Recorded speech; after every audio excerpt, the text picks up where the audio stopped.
Continuing our example from last episode, if we relate our strike to the creation of moonlight, our strike is the sun's rays. But unlike last episode, striking does not require the block. To block requires that there be some strike, but striking requires no counter. We can continue to strike until we've molded that which we strike into what we want it to be. And every strike has this power, this ability to enact change.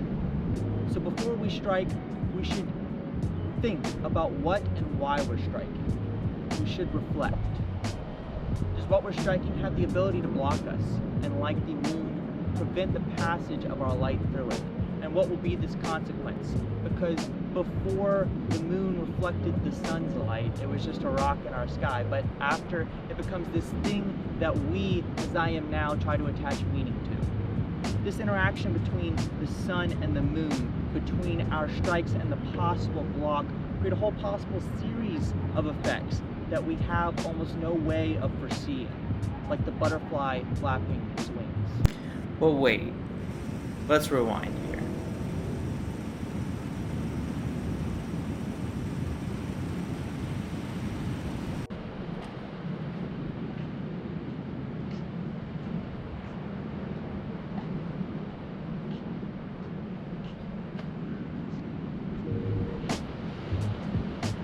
To promote a better series of effects, we should first consider what possible series of effects can occur.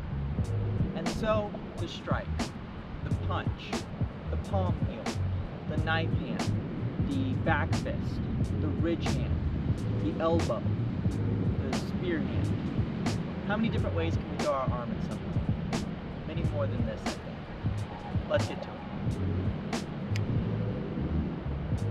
Sure, yeah. King it.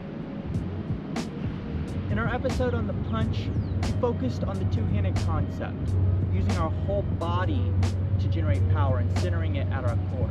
Now, let's take a look at spiraling energy. This concept was first introduced to me through Tai Chi. The idea is that the rotational motion of our techniques helps to generate power. And we see this in most of our strikes. This is why the punch starts upside down. The actual physics behind it, I'm not too sure about. Maybe there's some insight here in how the spiraling energy of a football leads to the desired effect, but not necessarily more power. Regardless of why, the techniques are to be constructed with this concept in mind. So today we look at the knife hand and the back fist. Getting right into it with knife hand and back fist. Both of these motions are going to be similar. They'll load similar, they'll have similar ideas about spiraling energy in both of them. So let's cover them one at a time. First, we're thinking the knife hand. Now, in order to do the knife hand, you gotta know how to actually make the position with your hand. No fork hand, no spoon hand, no banana hand. Find that straight edge.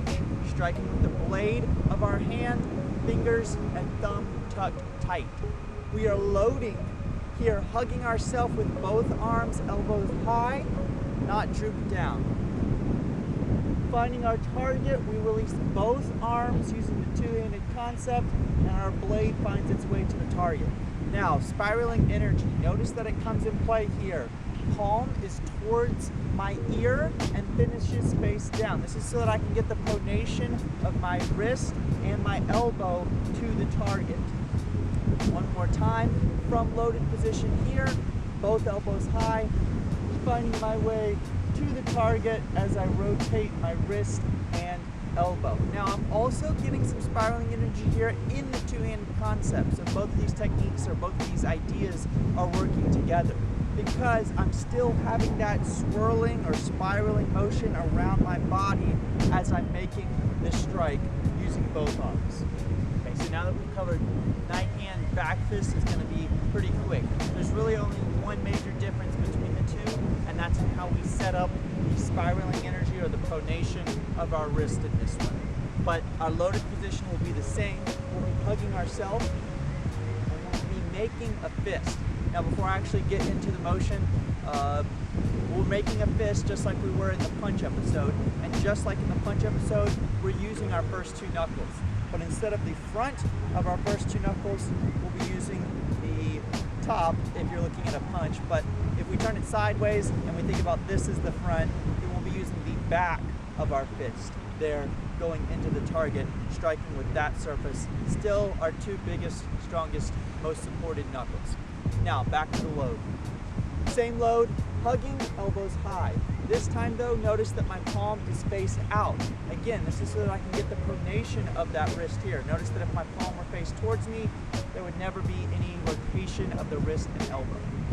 Pronation of the wrist and the elbow, or the forearm I should say, is what makes the spiraling energy happen in this strike. Knife hand, loaded, striking. Back fist, loaded, striking. Knife hand again. One last back fist. So yeah, some episodes are going to be more conceptually driven and others more focused on technique. And this will continue. Next week, we'll wrap up the month with one more block and one more punch. One more striking. Until then. Surfaces that reflect light show us less of themselves and more of what's contained in light. Similarly, when we reflect, we often find ourselves thinking about how we interact with the world around us, how it reflects off of us. For me, this can be difficult because I'm so often focused inwardly that I forget what is reflecting off of me in my presentation to the world. When someone says something to us, part of our reflection is in our reaction to it, both verbally and in our body.